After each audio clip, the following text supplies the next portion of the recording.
Social media Patel Prahlad भाई। लोकसभा से लेकर राज्यसभा, साथ ही साथ हर राज्यों के विधानसभा में बैठे विधायकों की सत्ता अब कानूनी दांवपेच में फंस गई है। जनता के वोटों से जीतकर सदन में पहुंचने के बाद अब सुप्रीम कोर्ट ने इन जीते हुए नेताओं की जीत को ही कटघरे में ला खड़ा कर दिया है। नमस्कार, आप देखना शुरू कर चुके हैं 4 PM न्यूज नेटवर्क और मैं हूं आपके साथ प्रगति ठाकुर। लोकसभा के 543 सांसद अब सुप्रीम कोर्ट में बुरा फंस गए हैं और सुप्रीम कोर्ट ने तो साफ साफ इनके चुनाव लड़ने के अधिकारों पर ही सवाल उठा दिया है। जी हां, आपको बता दें कि लोकसभा में 251 सांसदों पर आपराधिक मामले दर्ज होने के कारण सुप्रीम कोर्ट ने सख्त आदेश और निर्देश दिए हैं, जिसके बाद से बवाल खड़ा हो गया है। और ऐसा बवाल खड़ा हो गया है कि सांसदों के हाथों से जीती हुई बाजी तक निकलती नजर आ रही है।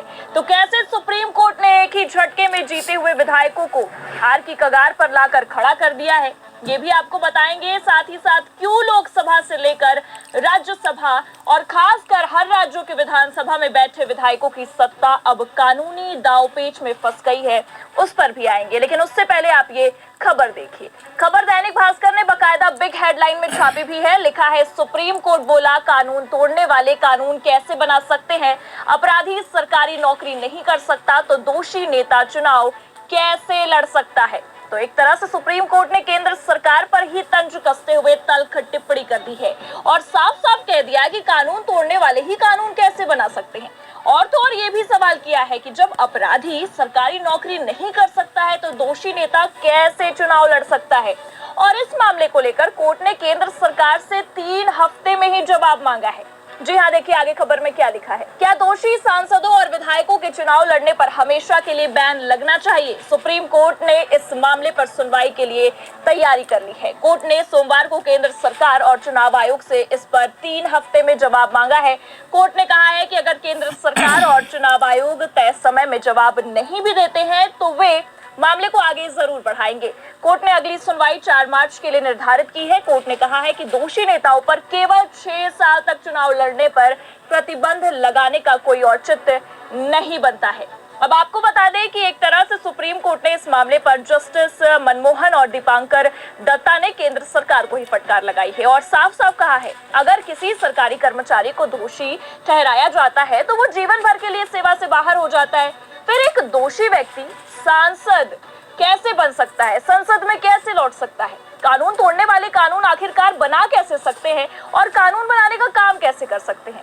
और तो और सुप्रीम कोर्ट ने इस मामले पर जहां एक तरफ केंद्र सरकार पर तल्ख टिप्पणी की है तो साथ ही साथ चुनाव आयोग से भी जवाब तलब ही कर दिया है और साफ साफ कहा है, राजनीति का अपराधीकरण एक बड़ा मुद्दा है और चुनाव आयोग को इस पर ध्यान देना चाहिए। हमें ये बताया जाना चाहिए कि जो व्यक्ति सरकारी सेवा में बने रहने के योग्य नहीं है वो मंत्री कैसे बन सकता है। तो फिलहाल आप देख सकते हैं कि कैसे सुप्रीम कोर्ट लगातार केंद्र सरकार और चुनाव आयोग पर हमलावर होता नजर आ रहा है। अब सुप्रीम कोर्ट ने इस मामले पर सख्त रुख अपना लिया है और सुप्रीम कोर्ट का सवाल करना फिलहाल लाजमी भी है, क्योंकि आपको बता दें कि राजनीति में आधे से ज्यादा नेताओं के ऊपर तो क्रिमिनल केसेस ही चल रहे हैं, जिस वजह से सुप्रीम कोर्ट ने इस मामले पर आपत्ति जताई है कि जब कोई अधिकारी कर्मचारी दोषी होने के बाद अपनी सेवाएं नहीं दे सकता है, उसे नौकरी से निकाल दिया जाता है, तो एक नेता मंत्री संसद या विधानसभा में कैसे बैठ सकता है? क्योंकि आपको बता दें कि 543 सांसदों में से 251 सांसदों पर तो आपराधिक मामले ही चल रहे हैं और ये वही सांसद है जिस पर सुप्रीम कोर्ट भड़का हुआ है और भड़का है तो इस कदर भड़का है कि अब इनकी सांसदी और इनका ये सत्तारूढ़ी पावर भी में आ चुका है। और ये कोई हम हवाई बात नहीं कह रहे, बकायदा हमारे पास खबर भी मौजूद है।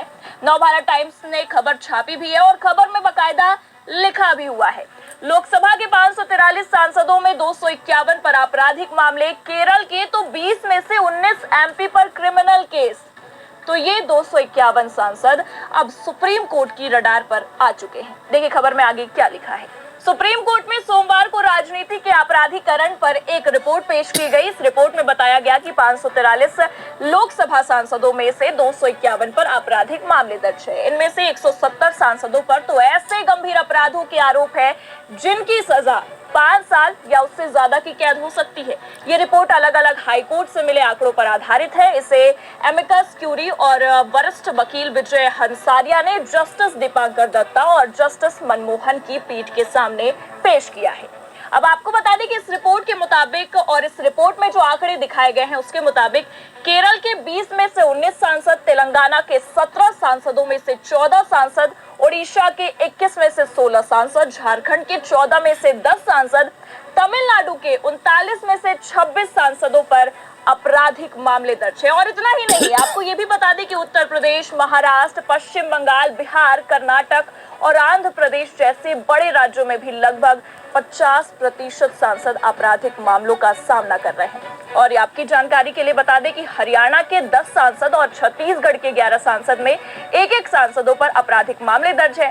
साथ ही साथ पंजाब में 13 में से 2 और असम में 14 में से 3 और दिल्ली में 7 में से 3, राजस्थान में 25 में से 4 और गुजरात में 25 में से 5 और इसी के साथ साथ मध्य प्रदेश में 29 में से 9 सांसदों पर आपराधिक मामले दर्ज हैं। और ये जो आंकड़े हैं ये साफ साफ ये दर्शाते हैं कि हमारे देश की सत्ता इन अपराधियों के हाथों में है। कहने को तो ये देश की कर्ता धर्ता है, लेकिन इन पर ही ऐसे अपराध है कि अगर उस पर सही से कार्रवाई होने लगे तो 5 से 6 साल तक तो ये सलाखों के पीछे ही बैठे रहेंगे और ना जाने क्या पता उम्र कैद की सजा भी हो जाए। लेकिन अब आप ही सोचिए, जब अपराधी कानून बनाने लगे तो अपराध भी छिप जाया करते हैं। बस ऐसा ही कुछ होता नजर आ रहा है और केंद्र सरकार के इसी रवैये, इसी व्यवहार को लेकर सुप्रीम कोर्ट ने तल्ख टिप्पणी की है और साफ साफ जवाब भी मांगा है। अब आपको बता दें कि कोर्ट ने इस मामले पर कहा है कि जिन जिन जनप्रतिनिधि पर इस तरह के मामले और इस तरह के अपराध दर्ज हैं तो उन पर जनप्रतिनिधित्व कानून के कुछ हिस्सों की जांच करेंगे। जी हाँ, देखिए दैनिक भास्कर की खबर है, बाकायदा आगे लिखा भी हुआ है। कोर्ट ने कहा है कि हम जनप्रतिनिधित्व कानून की धारा 8 और 9 के कुछ हिस्सों की जांच करेंगे। कोर्ट ने भाजपा नेता अश्विनी उपाध्याय की याचिका पर यह सुनवाई की है। याचिका में आपराधिक पृष्ठभूमि वाले लोगों को राजनीति में भाग लेने पर प्रतिबंधित लगाने की मांग की गई है। अब आप सोच रहे होंगे कि जनप्रतिनिधित्व कानून की धारा 8 और 9 क्या है, तो आपको बता दें कि जनप्रतिनिधित्व कानून की धारा 8 के तहत किसी विधायक या सांसद को 2 या उससे ज्यादा साल की सजा होती है तो वो अपनी सजा पूरी करने के बाद 6 साल तक चुनाव नहीं लड़ सकता है। और धारा 9 के तहत भ्रष्टाचार या देश के प्रति अविश्वास के लिए बर्खास्त सरकारी अधिकारी को 5 साल तक अयोग्य घोषित किया जाता है। तो फिलहाल अब नेता विधायकों की जीती हुई बाजियां भी सुप्रीम कोर्ट की रडार पर आ चुकी हैं और सुप्रीम कोर्ट ने इस जीत पर ऐसी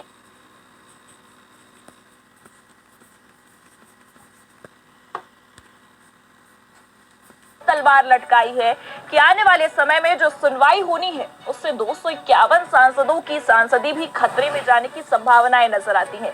लेकिन फिलहाल आपको बता दें कि कोर्ट ने इस मामले पर अगली सुनवाई 4 मार्च के लिए निर्धारित की है। और तो और आपकी जानकारी के लिए भी बता दें कि संभावनाएं यही है कि ये सुनवाई सीजेआई संजीव खन्ना कर सकते हैं और कोई सख्त फैसला सुना भी सकते हैं, क्योंकि सुप्रीम कोर्ट ने केंद्र सरकार के साथ ही साथ चुनाव आयोग से भी इस मामले पर 3 हफ्ते में ही जवाब मांगा है। अब देखना होगा कि जवाब क्या आता है और ये जो खतरा मंडरा रहा है सांसदों की सांसदी पर, इसे लेकर सुप्रीम कोर्ट क्या फैसला सुनाता है। लेकिन फिलहाल हम आपसे जानना चाहेंगे कि सुप्रीम कोर्ट ने जिस तरह की टिप्पणी की है अपराधी सांसदों या कह सकते हैं कि अपराधी नेताओं पर, इसे लेकर आपकी क्या राय है, कमेंट करके जरूर बताएं। ये खबर कैसी लगी, लाइक और शेयर